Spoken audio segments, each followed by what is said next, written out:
Sa likod ng mga makakapal na pader ng Vatikano, isang bahagi ng palasyo ang tila nalimutan ng panahon. Ang mga ilaw sa pasilyo ay madalang at dilaw, ang sahig ng marmol ay malamig sa paa, at ang hangin ay mabigat sa alaala ng mga dasal at lihim na hindi kailanman binunyag. Doon, sa isang maliit na silid na walang palamuti kundi isang krusipihong kahoy at isang upuan na yari sa makalumang kahoy, nanirahan ang isang matandang lalaki, kilala sa buong mundo bilang ama ng simbahan. Ngunit sa mga huling buwan ng kanyang buhay, siya ay hindi na isang pinuno. Isa na lamang siyang makasalanang humihiling ng kapatawaran, isang alagad na naghahanap ng liwanag sa gitna ng lumalalim na dilim. Sa bawat hating gabi, dumadalangin siya ng mag-isa.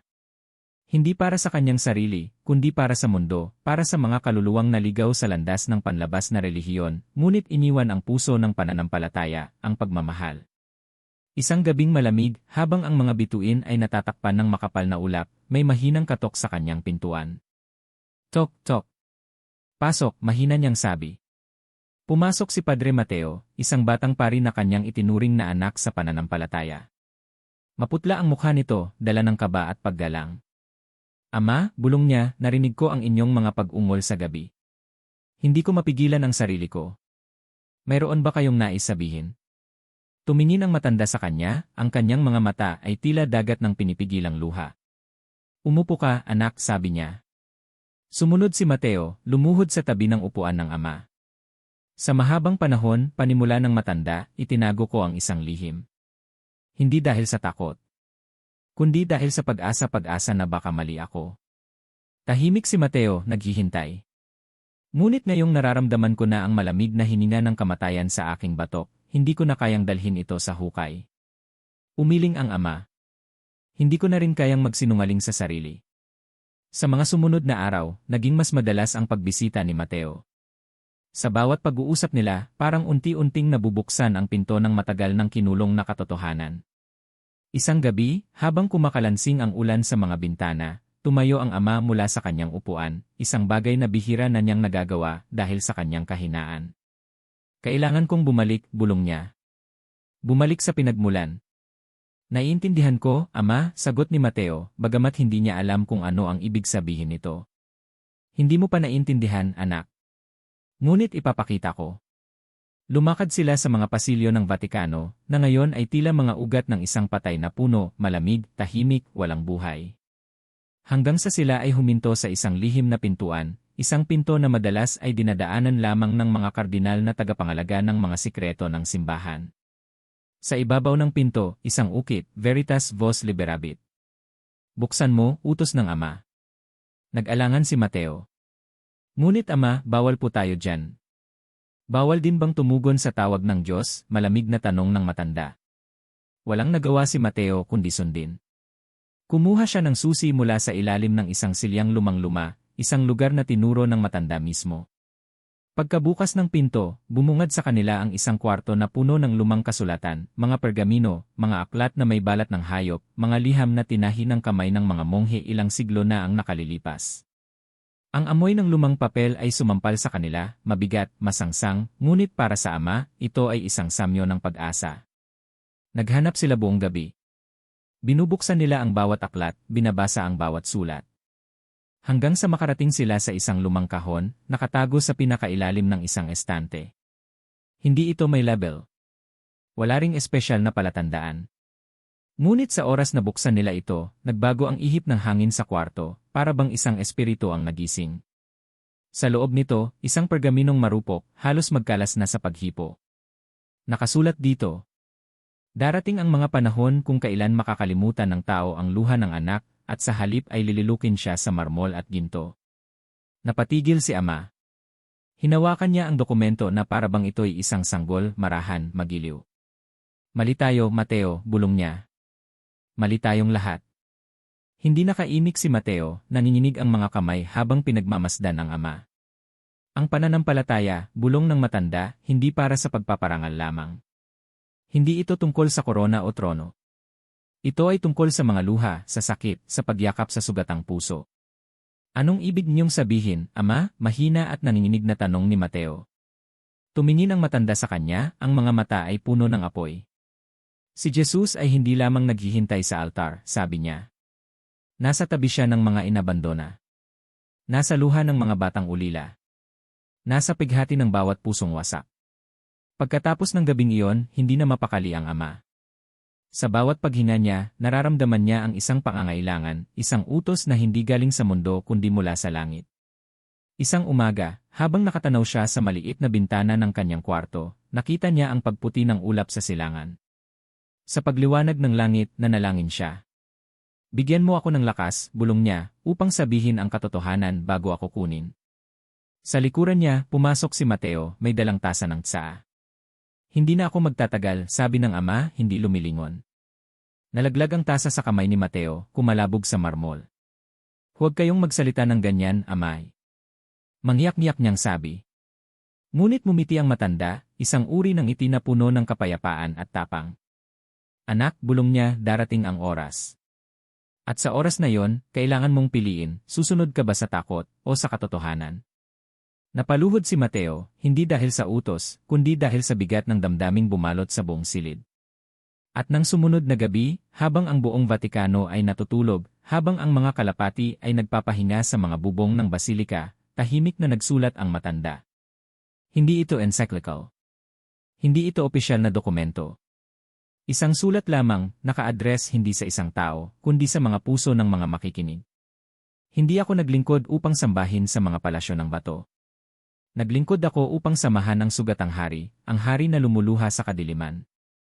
Isang piraso ng kanyang kaluluwa ang iniwan niya sa bawat letra, isang piraso na sanay makahanap ng tahanan sa mga susunod na henerasyon. At sa katahimikan ng madaling araw, habang ang unang mga kampana ay tumutunog sa Plaza de San Pedro, sa isang maliit na kwarto sa dulo ng isang lumang pasilyo, isang matanda ang huminga ng malalim at muling nagsimulang lumaban. Hindi laban para sa kanyang pangalan. Hindi laban para sa kanyang titulo. Isang laban para sa katotohanan na hindi kayang patahimikin ng anumang pader ng ginto. At dito nagsisimula ang kwento, isang kwento ng huling paglalakbay ng isang ama at ng isang anak na kailangang pumili sa pagitan ng tradisyon at pag-ibig. Ang madaling araw ay bumalot sa Vatikano ng isang malamig at mapanglaw na katahimikan. Sa loob ng kanyang maliit na silid, nakahiga ang ama, ang katawan ay pagod ngunit ang isip ay gising. Ang bawat paghinga niya ay tila mabigat na pasanin, parang bawat hininga ay hinuhugot pa mula sa kailaliman ng kanyang kaluluwa. Pinikit niya ang kanyang mga mata, hinayaan ang sarili na lunurin ng kadiliman. Ngunit sa gitna ng kadiliman, may liwanag na bumungad, isang liwanag na hindi mula sa ilaw ng mundo, kundi mula sa isang lugar na hindi niya maipaliwanag. Bigla siyang nakita sa isang malawak na hardin, puno ng mga puno ng olibo, basang-basa sa hamog. Sa gitna ng halamanan, may isang lalaki, nakaluhod, umiiyak ng tahimik, ang mga balikat ay nanginginig sa bigat ng hindi nakikitang pighati. Lumapit siya, nanginginig ang mga tuhod, ang puso niya ay umaatungal sa bawat hakbang. Nang malapitan niya ang lalaki, nagitla siya, ito ay si Jesus, ngunit hindi ang imaheng kinalakhan niya, hindi ang matikas na hari ng mga larawan at estatwa. Sa halip, isang lalaking pagod, duguan, halos hindi na makagalaw sa tindi ng dalamhati. Ang mga mata ni Jesus ay punang luha, ang mukha niya ay puno ng alikabok at dugo. Ako ang iyong hinanap, bulong ni Jesus, ang boses niya ay parang hangin na humahaplos ngunit sumasakit. Ako ang iyong nakalimutan. Nagising ang ama na may sigaw, pawis na pawis, ang kanyang puso ay tumatalon sa loob ng kanyang dibdib. Humihingal siya, at sa gilid ng kanyang paningin, nakita niya si Padre Mateo na nakaupo sa isang silya, namumutla sa gulat. Ama! Ano pong nangyayari? Hindi makapagsalita ang matanda agad. Hinawakan niya ang kamay ng pari, mahigpit. Mateo, nakita ko siya. Sino po? Siya, pero hindi tulad ng itinuro nila sa atin. Hindi siya ang makapangyarihang hari. Siya ay sugatan, wasak, umiiyak. Nagpalitan ang tingin ng dalawa, isang tingin ng takot at pananabik, isang pakiramdam na may nilabag silang hindi dapat labagin. Sa buong araw na yon, hindi nakatulog ang ama. Tila ang kanyang kaluluwa ay kinikiliti ng isang apoy na hindi niya kayang patayin. Bumalik siya sa kanyang mga lumang tala, binuksan niya ang mga pahina ng Biblia na halos gasgas na sa dami ng beses na binuklat. Ngunit ngayong binabasa niya ang mga linyang iyon, parang ibang kwento ang sinasabi sa kanya. At siya'y nagsimulang labis na malungkot at nabagabag. Mateo 26:37. Hindi lamang ito isang bersikulo. Hindi ito isang kwento ng kahapon. Ito ay isang paanyaya, isang imbitasyon sa isang katotohanang nakatago sa gitna ng mga salita. Sa kalagitnaan ng kanyang pagbabasa, biglang pumasok si Mateo, dala ang isang maliit na kahon. Ama, sabi niya, kaninang umaga, habang nag-aayos ako sa inyong lumang silid-aralan, nakita ko ito. Inilapag niya ang kahon sa mesa.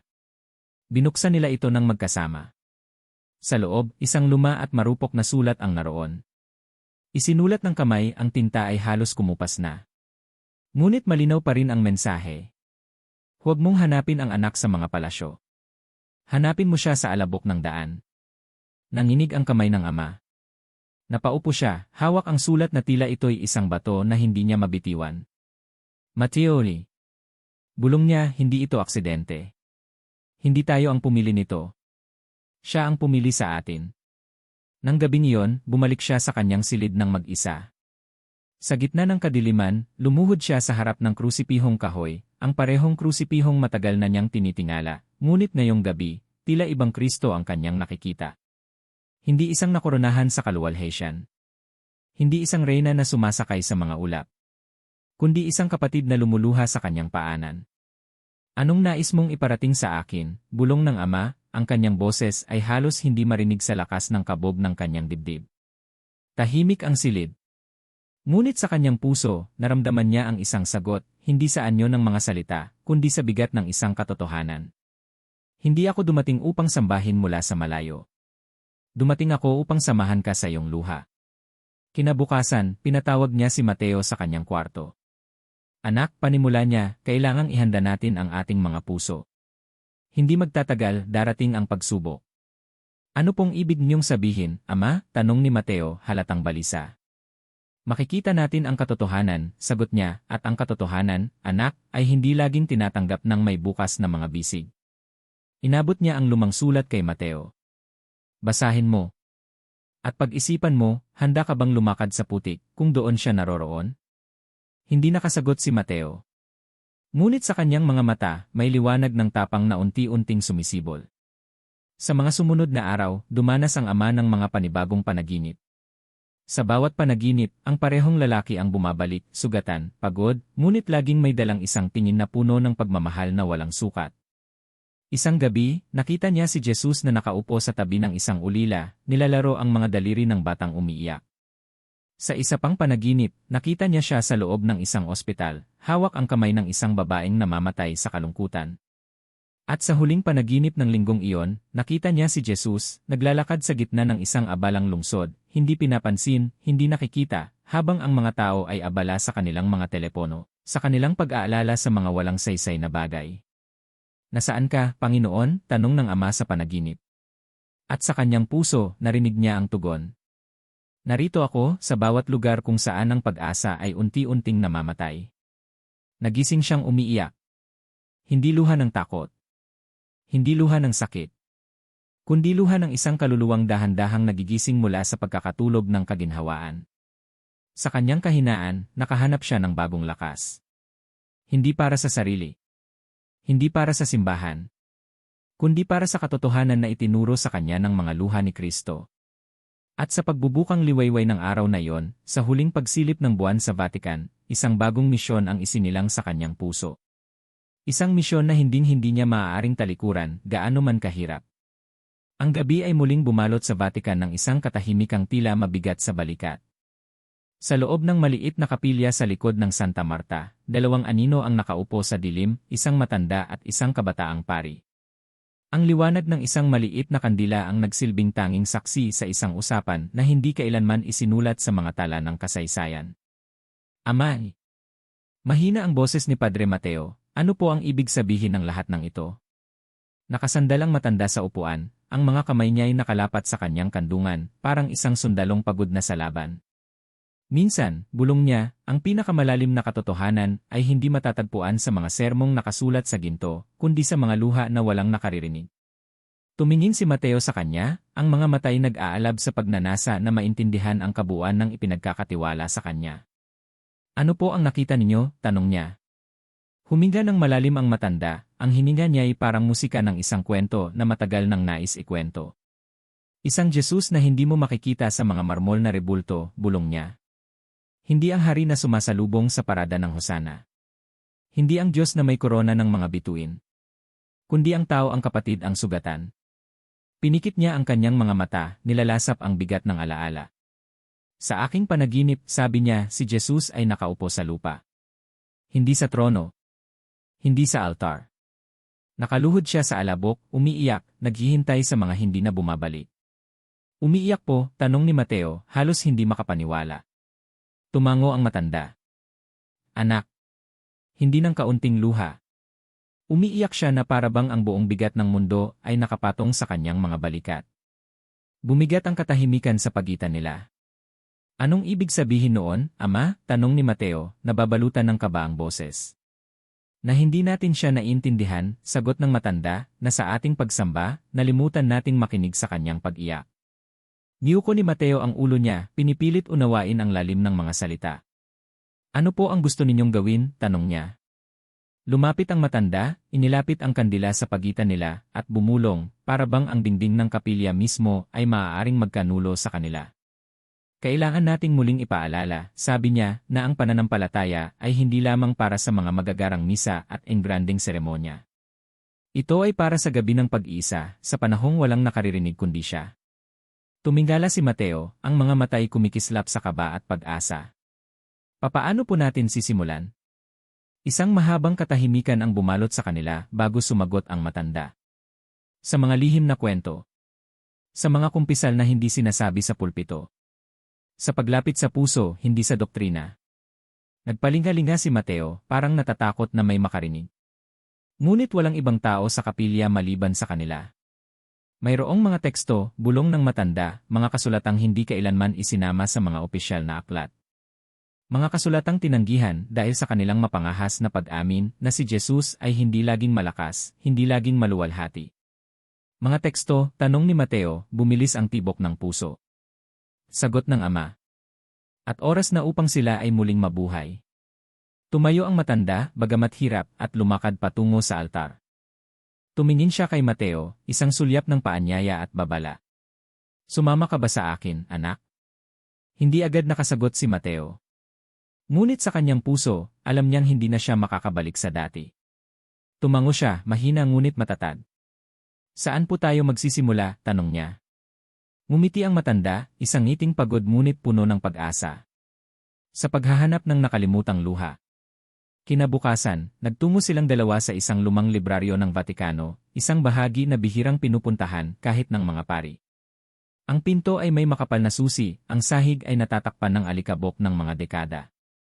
Sa loob, naghanap sila ng mga kasulatan, mga liham, mga piraso ng kwento na binura sa kasaysayan.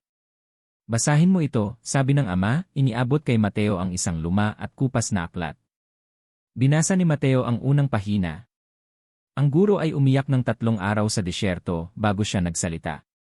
Hindi sa kahinaan, kundi sa pusong durog ng pagmamahal. Napatingin siya sa ama, nangingilid ang luha. Ganito pala siya eh. Bulong niya. Tumango ang ama. At ito ang katotohanang ayaw nilang marinig. Sa mga susunod na gabi, patuloy silang nagkita sa dilim, sa mga sulok na malayo sa mata ng mga bantay. Sa bawat pag-uusap nila, unti-unting nabubuo ang isang larawan ng isang Jesus na hindi nila nakilala sa mga sermon.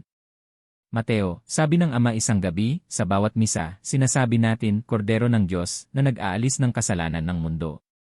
Ngunit naiintindihan ba talaga natin ang ibig sabihin noon? Na siya ang korderong pinatay, sagot ni Mateo.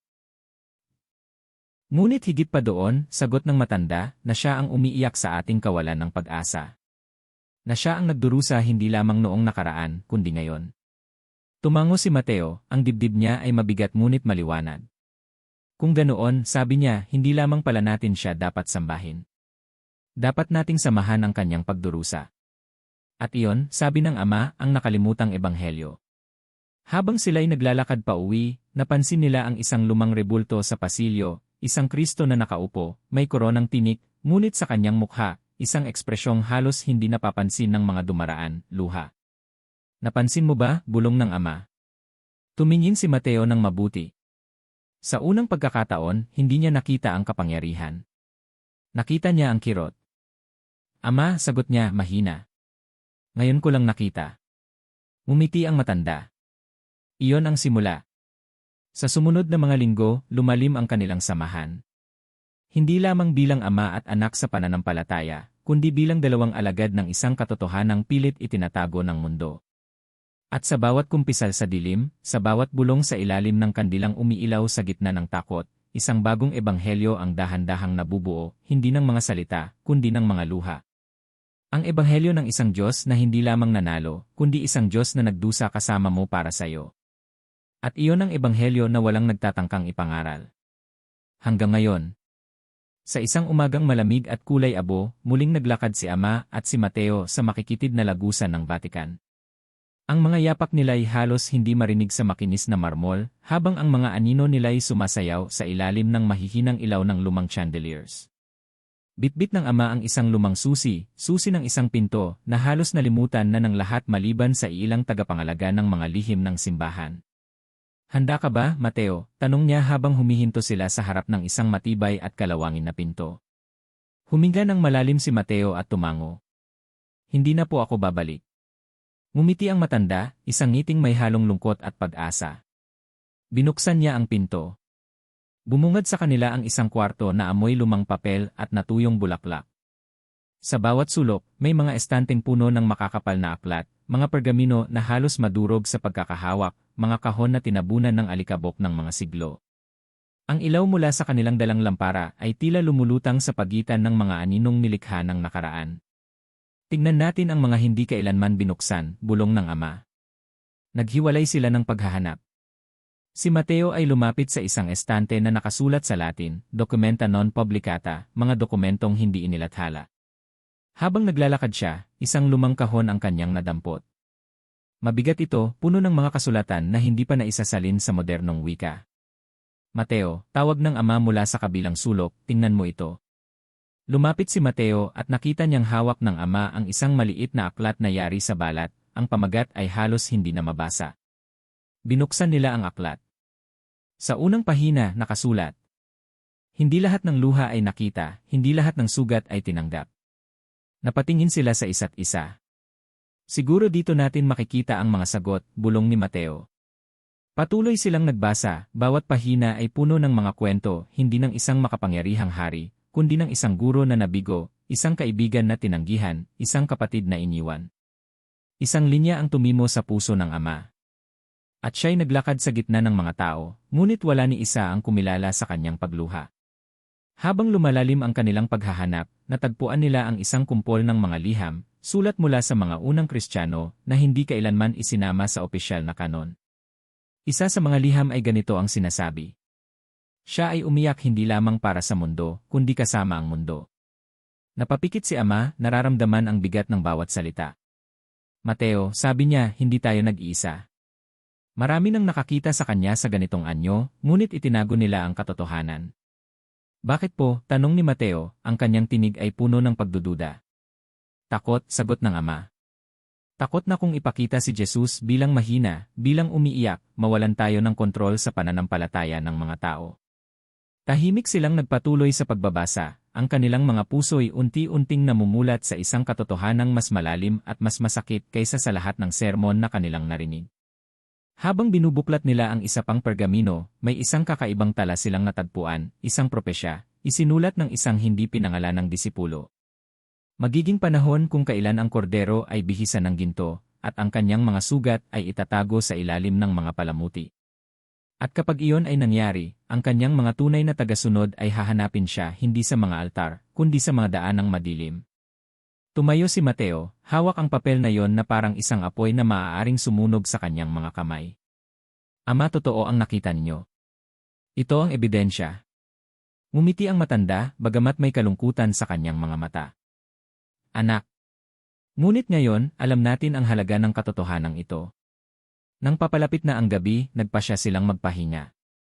Umupo sila sa sahig ng silid, nakasandal sa mga lumang estante, habang ang lampara ay unti-unting nauupos. Mateo, sabi ng Ama, hindi natin madadala lahat ng dokumentong ito. Hindi pa panahon. Anong gagawin natin? Tanong ni Mateo. Alalahanin. Itanim mo sa iyong puso ang katotohanan. Sapagkat darating ang oras na ang mundo ay maghahanap at ikaw ang magtuturo kung saan siya matatagpuan. Napaiyak si Mateo, hindi dahil sa takot, kundi dahil sa bigat ng pananagutang iniatang sa kanya. Ako po ba'y sapat, Ama? Tanong niya, halos isang bulong. Tayo'y laging kulang, anak, sagot ng matanda, ngunit ang biyaya niya ang sumasapat. Paglabas nila sa silid, dahan-dahan nilang isinara ang pinto, iniwan ang mga kasulatan sa kadiliman ng panahon. Ngunit sa kanilang mga puso, may ilaw na hindi na muling mapapatay. Habang naglalakad sila pabalik sa kanilang tirahan, sa ilalim ng mga anino ng mga estatwa at fresko ng Vatikano, alam nilang hindi na sila maaaring bumalik sa dati nilang pananaw. Nakita na nila ang nakatagong mukha ni Kristo, ang mukha ng isang Diyos na umiiyak, naghihintay, nagmamahal ng walang kapalit. At sa pagbalik nila sa kanilang maliit na kapilya, ang unang hakbang sa kanilang bagong misyon ay sinimulan. Hindi sa pamamagitan ng mga sermon. Hindi sa pamamagitan ng mga deklarasyon. Kundi sa pamamagitan ng isang tahimik na revolusyon ng puso. Isang revolusyon na magsisimula sa luha at magtatapos sa pag-ibig. Mabilis kumalat ang bulong-bulungan sa loob ng makakapal na pader ng Vatikano. Isang matandang pastol, sinasabing naglalakad na may dalang mga katanungan. Mga tanong na hindi tinanggap ng mga opisyal na sagot. Sa bawat pasilyo, sa bawat aninong dumadaan, isang pangalan ang binibigkas sa pagitan ng mga kaba at pag-aalala, ang pangalan ng Ama na minahal at ngayon ay pinagdududahan. Sa unang pagkakataon, hindi siya pinuri sa kanyang pananampalataya. Pinagdududahan siya dahil sa kanyang katapatan. Isang gabi, habang nakaupo siya sa kanyang maliit na opisina, pinatawag siya ng 3 mataas na opisyal ng simbahan. Dumating sila ng walang paanyaya, mga lalaking may mukha ng mahigpit na otoridad, ang kanilang mga mata malamig, ang kanilang mga kamay mahigpit sa likod ng kanilang mga balikat. Tay, panimula ng isa, nabalitaan naming may mga bagay kang ikinakalat. Hindi sumagot ang ama. Hinayaan niyang bumagsak ang katahimikan sa silid tulad ng makapal na kortina. May mga ulat, patuloy ng isa, na ikaw ay nagtuturo ng mga pananaw na maaaring makapinsala sa pananampalataya ng mga nakararami. Bahagyang umiti ang matanda, isang uri ng ngiti na hindi paghamak kundi lungkot. Ano ang pananampalataya kung hindi kayang tanggapin ang katotohanan? Tanong niya. Nagkatinginan ang mga opisyal. Isang malamig na titig ang bumalot sa pagitan nila. Kailangan mong tumigil, mariing sabi ng pinakamatanda sa 3. Para sa kapayapaan ng simbahan. Para sa kapayapaan ng imahe ng simbahan, malumanay na tugon ng ama. Pareho lang iyon, sagot ng opisyal, bahagyang nagtaas ng boses. Hindi umimik ang ama. Tumingin siya sa kanila, hindi na bilang isang tauhan ng institusyon, kundi bilang isang anak ng isang Diyos na nakita niya sa luha at alabok. Kung ang katotohanan ang magpapabagsak sa isang institusyon, sabi niya, marahil kailangang bumagsak ito upang muling mabuhay. Walang ibang salita ang lumabas pagkatapos noon. Ang 3 ay lumabas ng kwarto na may mabibigat na hakbang, iniwan siyang nag-iisa, ngunit hindi talunan. Nang gabing iyon, naglakad siya mag-isa sa loob ng basilika. Sa ilalim ng mga altar na nililok sa ginto, sa harap ng mga imahe na binabalutan ng kadakilaan, naramdaman niya ang mabigat na katahimikan ng mga siglo. Lumapit siya sa isang lumang rebulto ni Kristo, isang rebultong halos nalimutan na sa isang gilid ng simbahan, si Jesus, nakaupo sa lupa. Ang mga matay nakayuko, ang katawan ay sugatan. Lumuhod siya sa harap ng rebulto at pumikit. Hindi ako karapat-dapat, bulong niya, ngunit narito ako. Sa kanyang puso, muli niyang naramdaman ang pamilyar na tinig, hindi isang tinig ng parangal, kundi isang bulong ng pag-ibig. Maging tapat ka. Kahit sa huling hininga mo. Kinabukasan, pinatawag niya si Mateo. Nakita nila ako, Mateo, sabi niya habang tinatapik ang balikat ng bata. Ano po ang gagawin natin ngayon? Tanong ni Mateo, halatang nag-aalala. Hindi natin sila lalabanan sa kanilang mga termino, sagot ng ama. Hindi natin sila susumpain, hindi rin natin sila iiwasan. Gagawin natin kung ano ang laging ginawa ng katotohanan, mananatili tayong tahimik ngunit matatag. Huminga si Mateo ng malalim. Hindi po ba kayo natatakot? Tumango ang matanda. Anak, natatakot ako.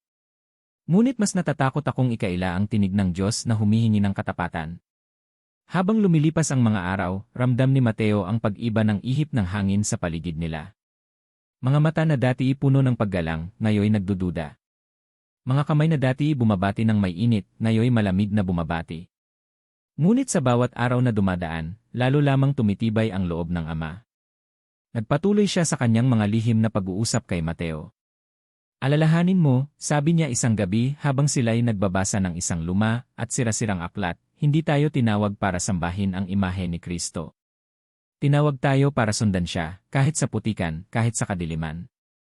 Tumango si Mateo, ang kanyang puso'y puno ng pag-aalab na hindi niya maipaliwanag. Minsan, habang sila'y nagdarasal sa isang sulok ng simbahan, nilapitan sila ng isang matandang madre. Nanginginig ang kanyang kamay at may mga luha sa kanyang mga mata. Narinig ko ang inyong mga sinasabi, bulong niya. Hindi kayo nag-iisa. Inabot niya ang isang maliit na papel kay Ama. Binuksan niya ito. Sa loob, isang simpleng pangungusap. Hindi mo kailangang maging malakas upang maging tapat. Kailangan mo lamang maging totoo. Nagkatinginan si Ama at Mateo. Sa loob ng sandaling iyon, alam nila ang katotohanan ay hindi kailanman nag-iisa. Habang lumalalim ang gabi, muling lumuhod ang Ama sa harap ng lumang rebulto. Ngunit ngayon, hindi na siya nagdadala ng takot o pag-aalinlangan. Nagdadala siya ng isang handog, ang sarili niyang kahinaan.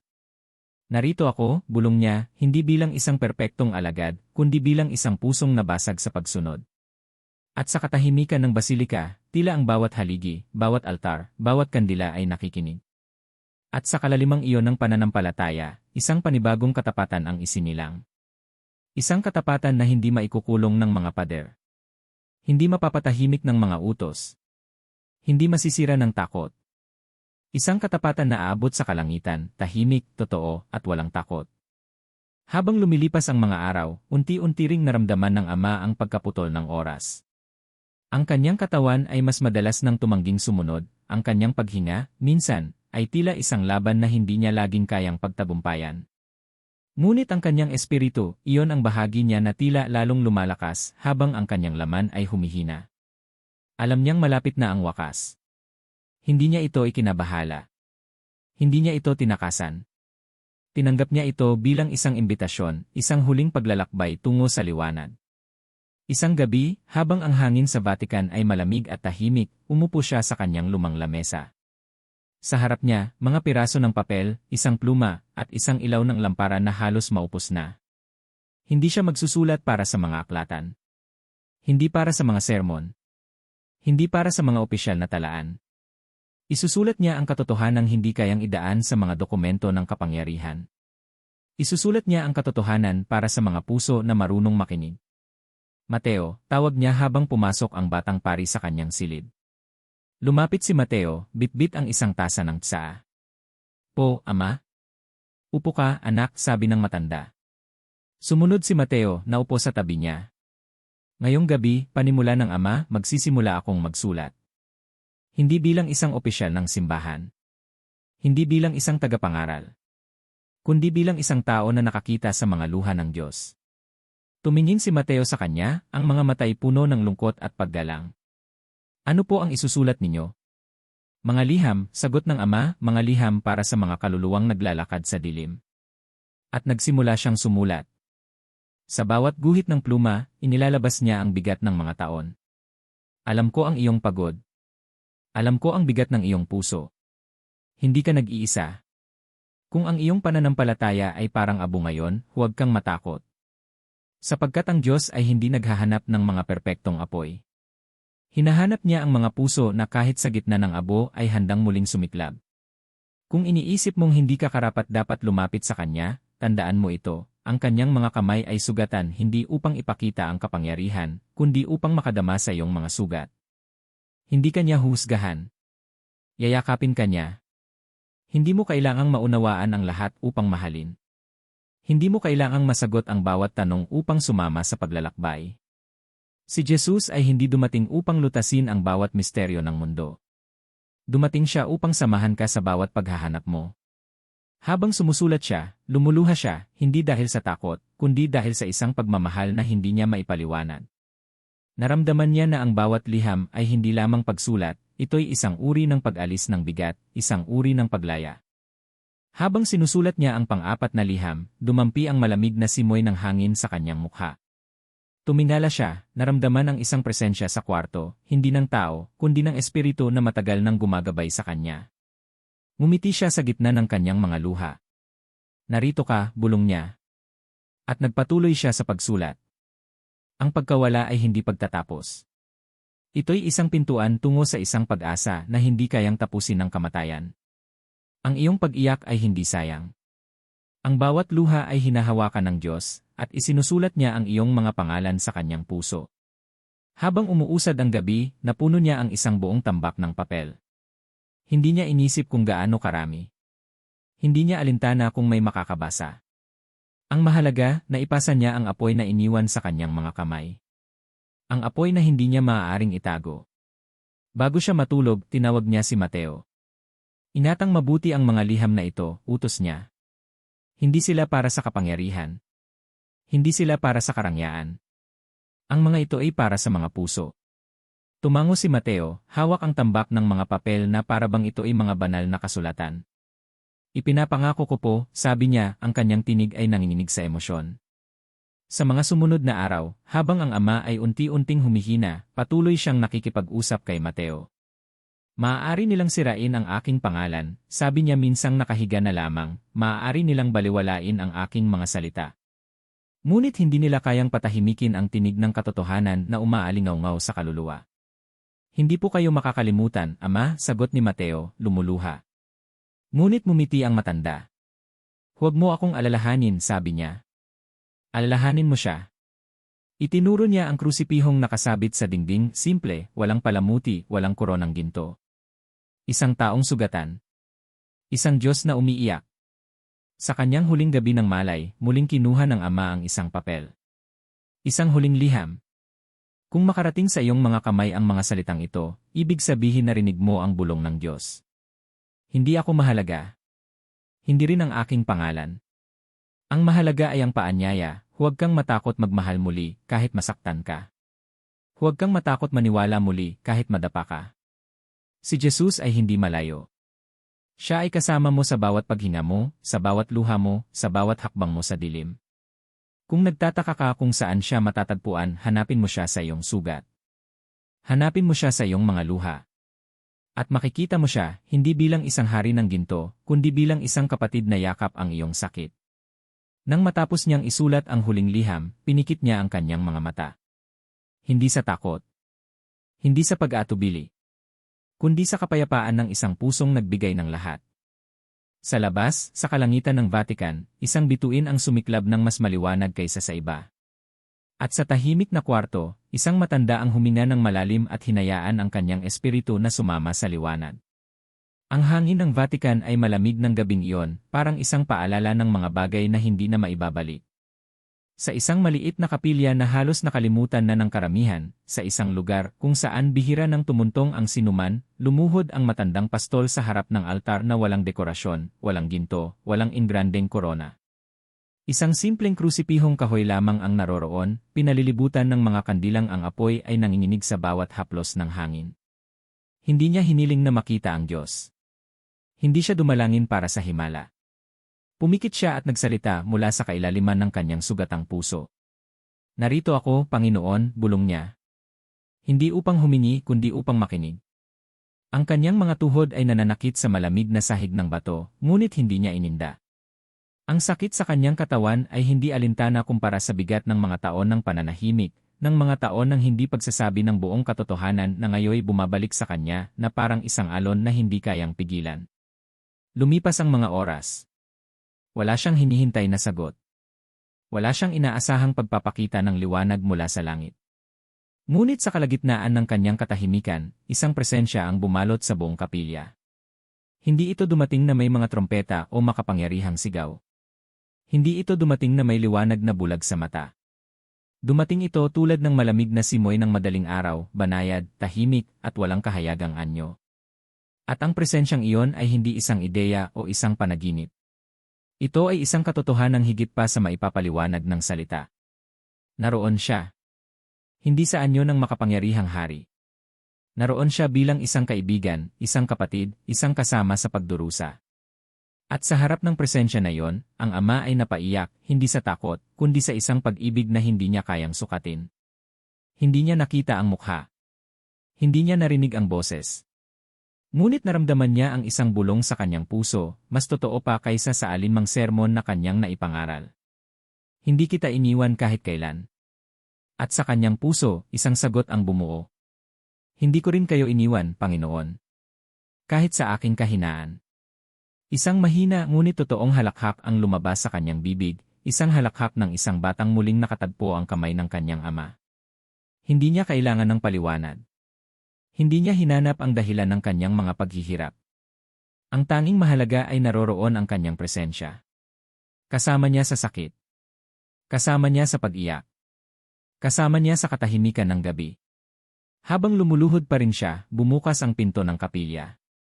Maingat na pumasok si Mateo, dala ang isang maliit na lampara. Nang makita niya ang ama, hindi niya nagambala ang kanyang pagdarasal. Umupo siya sa isang sulok, pinapanood ang tahimik na tagpo. Hindi niya kailanman nakita ang ganoong kapayapaan sa mukha ng matanda. Tila ba lahat ng bigat ng mga taon ay dahan-dahang inalis sa kanyang balikat. Tila ang lahat ng takot, lahat ng pagdududa, lahat ng sugat ay hinugasan ng isang ilaw na hindi nakikita ng mata. Lumipas ang oras. Wala ni isa sa kanila ang nagsalita. Wala namang kailangang sabihin. Nang matapos ang kanyang pagdarasal, dahan-dahang tumayo ang ama. Lumapit siya kay Mateo, ang kanyang hakbang mabagal ngunit matatag. Mateo, mahina niyang sabi. Tumayo si Mateo, tinulungan siyang tumayo ng buo. Ano po ang nangyari? Tanong niya. Tumingin ang ama sa kanya, ang kanyang mga mata puno ng liwanag na parang hindi mula sa mundo. Ang liwanag ay narito, bulong niya. Wala nang ibang sinabi pa. Wala nang kailangang paliwanag. Naglakad sila palabas ng kapilya, magkasama, sa ilalim ng malamlam na ilaw ng mga bituin. Ang Vatican ay tahimik, ngunit sa puso ng matanda, isang kanta ang umaawit, isang kanta ng pag-asa, ng pag-ibig, ng katapatan. Hindi ito kanta ng tagumpay. Hindi ito kanta ng kaluwalhatian. Ito ay kanta ng isang kaluluwang sa wakas ay nakahanap ng tahanan. Kinabukasan, nagpatuloy ang ama sa kanyang mga gawain, bagamat alam niyang kakaunti na lamang ang mga araw na natitira. Hindi niya itinago ang kanyang kahinaan. Hindi niya itinago ang katotohanan. Pinatawag niya ang ilang mga madre, ilang mga paring matagal ng kanyang kasamahan. Hindi siya nagturo. Hindi siya nangaral. Sa halip, nagsalita siya ng tahimik ngunit malinaw. Ang pananampalataya ay hindi isang korona upang ipagmayabang. Hindi ito isang kaharian upang pamunuan. Ito ay isang paglalakbay ng sugatang puso patungo sa sugatang Diyos. Marami ang hindi nakaintindi. Marami ang nag-alinlangan. Ngunit sa ilang puso, isang binhi ang nahasik. Isang binhi na, balang araw, magbubunga ng bagong pag-asa. Sa huling gabi ng kanyang malay, muli siyang bumalik sa maliit na kapilya. Mag-isa. Lumuhod siyang muli sa harap ng simpleng krus. Narito po akong muli, bulong niya. At sa katahimikan, ramdam niya ang yakap ng hindi nakikitang mga braso. Wala nang hinihintay. Wala nang hinihiling. Tanging pasasalamat. Pasasalamat sa pagkakataong maging bahagi ng kwento ng isang Diyos na umiiyak kasama ng tao. Pasasalamat sa bawat luha, bawat sakit, bawat kabiguan, sapagkat sa bawat sugat, natagpuan niya ang mukha ni Kristo. Lumipas ang gabi. At habang ang unang sinag ng araw ay sumilip sa mga bintana ng lumang simbahan, pumikit ang ama sa kanyang huling paghinga. Walang yabang. Walang seremonya. Walang trompeta. Isang tahimik na pag-alis, isang kaluluwang muling isinilang sa yakap ng kanyang Diyos. Sa Vatican, walang nakarinig ng huni ng kalangitan. Ngunit sa mga mata ng kaluluwa, isang bagong bituin ang sumiklab. Ang huling liwanag. Ang liwanag na hindi kailanman mamamatay. Ang balita ng pagpanaw ng ama ay kumalat sa Vatican nang may katahimikan na parang isang alon sa malalim na lawa. Walang engrandeng seremonya. Walang matataas na pagdiriwang. Para sa ilan, siya ay isa lamang matandang pari na dahan-dahang nilamon ng panahon. Ngunit para sa ilan na nakarinig ng kanyang mga bulong, alam nila na ang isang apoy ay iniwan sa mundo, naglilihim sa mga anino, naghihintay ng hangin na magpapasiklab dito muli. Hindi ito sa mga opisyal na aklat makikita. Hindi sa mga mahalikang misa o sa malalaking plaza. Ang kanyang mga liham, ang mga sulat na isinulat niya sa mga gabi ng pagdurusa at pag-ibig, ay nagsimulang maglakbay, kamay sa kamay, puso sa puso. Tahimik. Mapanganib. Bawat liham ay tila isang butil ng apoy, maliit ngunit buhay, naghahanap ng kaluluwa na may lakas ng loob na magliyab. Si Mateo ang unang tagapagdala. Itinago niya ang mga liham sa ilalim ng kanyang tunika habang lumalakad siya sa makikitid na pasilyo ng Vatican, binabantayan ang bawat hakbang, ang bawat mata na maaaring sumilip. Hindi niya maaring ipakita ang mga ito sa sinuman. Hindi niya maaaring ipagmalaki ang kanyang dalahin. Ang mga liham na ito ay hindi para sa madla. Sila ay para sa mga naghahanap. Para sa mga hindi natatakot na makita si Kristo sa pagitan ng mga sugat ng tao, hindi sa likod ng mga gintong altar. Sa mga susunod na linggo, dumalaw si Mateo sa ilang matanda ng madre, sa mga paring matagal nang nagtatago ng sariling mga pagdududa, sa mga kabataang seminarista na nararamdaman sa kanilang mga puso ang kulang ngunit hindi malaman kung bakit. Tahimik niyang iniabot ang mga kopya ng mga liham. Isang papel. Isang sulyap. Isang bulong ng pag-asa. Sa bawat kamay na tumanggap ng mga liham, isang pagbabago ang nangyari, hindi sa anyo ng rebelde, hindi sa ingay ng revolusyon, kundi sa banayad na paggising ng isang pusong matagal nang natutulog. Isang gabi, sa isang maliit na kumbento sa gilid ng Roma, nagtipon ang ilang madre at pari sa isang lumang kapilya. Hindi sila nagplano ng isang pagtitipon. Hindi sila nag-usap ng malakas. Isa-isa silang dumating, tila tinatawag ng isang lihim na hindi nila maipaliwanag. Isa sa kanila ang nagbasa ng isang bahagi ng liham ng Ama. Huwag mo akong hanapin sa trono ng mga hari. Hanapin mo ako sa mga sugatan. Hanapin mo ako sa pagitan ng mga nagugutom. Hanapin mo ako sa mata ng batang umiiyak at doon mo ako makikita. Ang mga mata ng mga nakikinig ay nabalot ng luha. Hindi dahil sa ganda ng mga salita, kundi dahil sa katotohanang tagos hanggang sa buto. Habang ang mga liham ay palihim na umiikot, naramdaman ng ilan sa simbahan ang pagkilos ng isang bagay na hindi nila kontrolado. May mga bulong-bulungan sa mga bulwagan. May mga matang nagmamasid. Ang ilan ay nagbabala. Masyado itong mapanganib, sabi ng isang mataas na opisyal sa isang lihim na pagpupulong. Pinapahina nito ang imahe ng ating pananampalataya. Ngunit may isang matandang kardinal na tumayo at marahan ngunit matatag na nagsalita. Marahil, anya, hindi ang pananampalataya ang pinapahina. Marahil, ang mga dingding na itinayo natin sa paligid ng pananampalataya ang unti-unting gumuguho. Tahimik ang lahat pagkatapos noon. Tahimik na puno ng takot. Tahimik na puno ng pag-asa. Sa isang maliit na nayon sa labas ng lungsod, isang batang babae ang nakatanggap ng isang kopya ng liham mula sa isang madre na naglakad ng malayo para lamang ihatid ito. Ang bata, na nawalan ng mga magulang sa isang trahedya, ay lumaki na may galit sa Diyos, iniisip na siya'y iniwan, pinabayaan. Binasa niya ang liham. Sa gitna ng malamig na gabi, sa ilalim ng ilaw ng isang lamparang halos mawalan ng apoy, binasa niya ang mga salitang iyon. Ang iyong luha ay hindi nalimutan. Ang iyong sigaw ay hindi nawala sa hangin. Ako ay nasa bawat piraso ng iyong puso na pilit pa ring tumitibok sa kabila ng lahat ng sakit. At sa unang pagkakataon sa matagal na panahon, umiiyak siya hindi dahil sa galit, kundi dahil sa pag-asa. Habang ang mga buwan ay lumilipas, hindi naging madali ang daan. May mga pagsubok. May mga panganib. May mga banta. Ngunit ang apoy ay patuloy na sumiklab. Hindi sa malalaking palasyo. Hindi sa malalaking simbahan. Kundi sa mga sulok ng mundo kung saan ang pagdurusa ay hindi itinatago, kung saan ang pag-iyak ay hindi ikinahihiya. At sa bawat lugar na iyon, isang maliit na tinig ang paulit-ulit na bumubulong. Si Jesus ay narito. Hindi siya iniwan ang mga sugatan. Hindi siya tumalikod sa mga luhaan.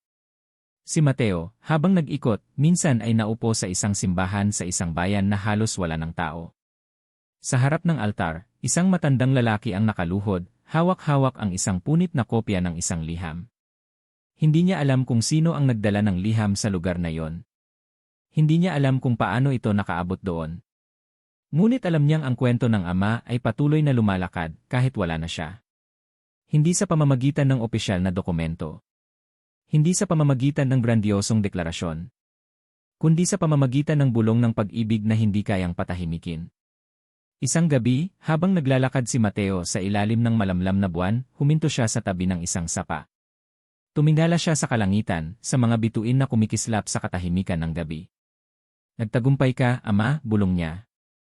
Hindi bilang isang bayani ng kasaysayan. Hindi bilang isang idolong itinatanghal. Kundi bilang isang saksi. Isang saksi ng isang katotohanang hindi maaaring ipako. Isang saksi ng isang Diyos na hindi naghahari sa layo, kundi lumalakad sa tabi natin sa bawat sugat, sa bawat luha, sa bawat paghinga. At sa katahimikan ng gabi, parang narinig niya ang isang sagot mula sa hangin. Nagtagumpay siya. Sa simula, halos walang nakapansin. Isang liham dito, isang pag-uusap doon. Isang luha sa gitna ng isang tahimik na misa. Walang sigaw, walang revolusyon. Ang pagbabagong nagsimula ay tulad ng pag-agos ng isang maliit na sapa, dahan-dahan ngunit tiyak, humuhukay sa lupa hanggang sa makabuo ng isang bagong landas. Hindi binuo ng mga tagasunod ng Ama ang isang bagong simbahan. Hindi sila nagtatag ng mga organisasyon o nagproklama ng mga bagong doktrina. Hindi iyon ang layunin. Hindi iyon ang tawag. Sa halip, nagtipon sila sa mga tahanan, sa mga kapilyang nakalimutan na ng panahon, sa ilalim ng mga puno, sa gilid ng mga lansangan kung saan ang mga sugatan at naliligaw ay naglalakad araw-araw. Dala nila ang mga liham na nagsilbing paalala. Ang Diyos ay hindi nakatira sa layo, sa mga trono o palasyo, kundi sa puso ng bawat isa na nasaktan, nadapa, ngunit patuloy na lumalaban. Sa isang maliit na nayon sa tabi ng dagat, isang grupo ng mga mangingisda ang nagtipon tuwing dapit hapon. Hindi sila nagdadasal ng mga litanyang nakasulat, hindi sila nagtataas ng mga bandera ng relihiyon. Sa halip, sila'y nagkukwentuhan ng kanilang mga sugat, ang kanilang takot, ang kanilang kabiguan, ang kanilang pag-asa. At sa gitna ng kanilang mga usapan, naroon siya. Naalala ko ang sinabi sa akin ng isang pari noon, wika ng isang matanda habang tinatapik ang balikat ng katabi. Na hindi natin kailangang makita ang Diyos sa mga bituin. Sapat na ang makita siya sa kamay ng kapatid mong umiiyak. At sa katahimikan ng gabing iyon, sa pagitan ng hampas ng alon at pagaspas ng hangin, isang pananampalataya ang muling isinilang, hindi sa salita, kundi sa buhay mismo. Sa lungsod, sa gitna ng abalang mga kalsada at ingay ng modernong mundo, isang grupo ng kabataan ang nagsimulang magtagpo sa isang abandonadong simbahan. Dinala nila ang mga liham, binasa ang bawat linya, at sa bawat salita, nakaramdam sila ng isang bagay na matagal nang nawala. Isang pagnanasa hindi para sa kapangyarihan, kundi para sa presensya. Ang pananampalataya ay hindi isang pagtatanghal, bulong ng isa habang inilalagay ang kandila sa harap ng altar na natatakpan na ng alikabok. Ito ay isang paglalakad. Isang paglalakad kasama niya, dagdag ng isa. Mula sa mga abalang syudad hanggang sa pinakamalayong baryo, ang bulong ay kumalat, isang alingaungaw na hindi kailanman nawala. Hindi ito kinasangkapan ng politika. Hindi ito ginamit para sa kayamanan. Ito'y nanatiling payak, totoo, at matatag. Isang madre sa isang lumang kumbento ang nagsimulang magturo sa mga batang ulila, hindi sa pamamagitan ng mga libro ng doktrina, kundi sa pamamagitan ng pagmamahal. Hindi niya sila tinuruan kung paano sambahin ang Diyos sa mga ritual. Tinuruan niya silang hanapin ang Diyos sa bawat yakap, sa bawat pagkalinga, sa bawat luha ng pagkabigo na hindi pinapansin ng mundo. Kung gusto ninyong makilala siya, sabi niya isang gabi, habang pinapainit ang sabaw para sa mga bata, tingnan niyo ang inyong mga sarili. Tingnan niyo ang inyong mga sugat. Naroon siya.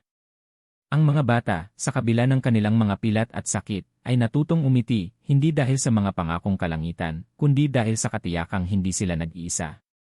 Maging ang ilang pari at madre na dati natatakot lumampas sa mga patakaran, ay nagsimulang makaramdam ng isang bagong tibok sa kanilang mga puso.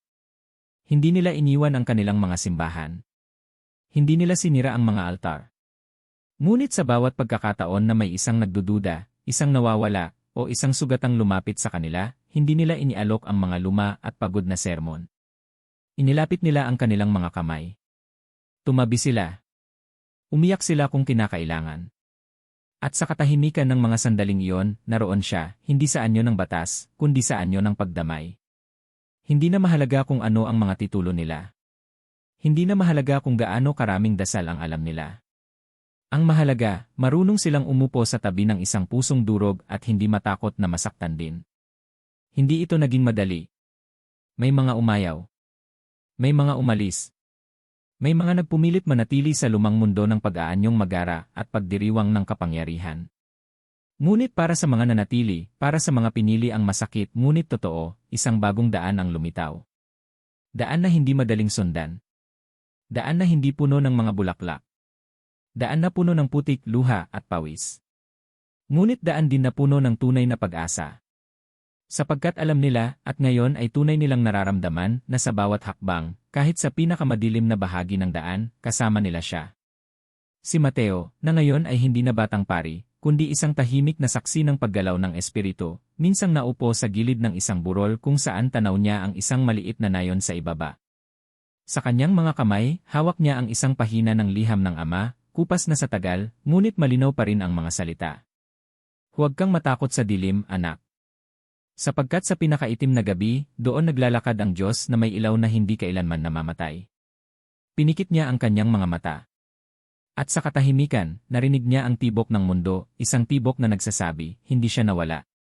Hindi siya iniwan. Nasa tabi natin siya, sa bawat sugat, sa bawat luha, sa bawat pag-asa na sumisibol mula sa abo ng ating mga pagkatalo. Hindi kinailangan ng Ama ang monumento. Hindi kinailangan ng Ama ang kasaysayan upang magpatuloy. Ang kanyang tunay na tipan ay hindi nakasulat sa mga aklat ng mga hari o ng mga santo. Ito ay nakaukit sa puso ng bawat isa na naglakas loob maniwala na ang Diyos ay hindi malayo. Na ang Diyos ay hindi isang malupit na hukom sa langit, kundi isang kaibigan na naglalakad sa tabi mo, humahawak sa iyong kamay habang ikaw ay umiiyak, habang ikaw ay nadadapa, habang ikaw ay muling bumabangon. Ito ang alingawngaw na hindi kayang patahimikin ng kahit anong siglo. Ito ang liwanag na hindi kayang patayin ng kahit anong gabi. At sa bawat maliit na sulok ng mundo, sa bawat kwento ng pag-iyak at pagbangon, sa bawat bulong ng pag-ibig na piniling hindi sumuko, isang tinig ang patuloy na umaalingawngaw. Hindi kita iniwan. At hindi siya aalis. Hindi kailanman. Mag-subscribe sa channel na ito, sama-sama nating panatilihin buhay ang diwa ng pakikiramay, kababaang loob at katapangan na napakaganda ng katawan ni Francis. Naway sumainyo lagi ang kapayapaan.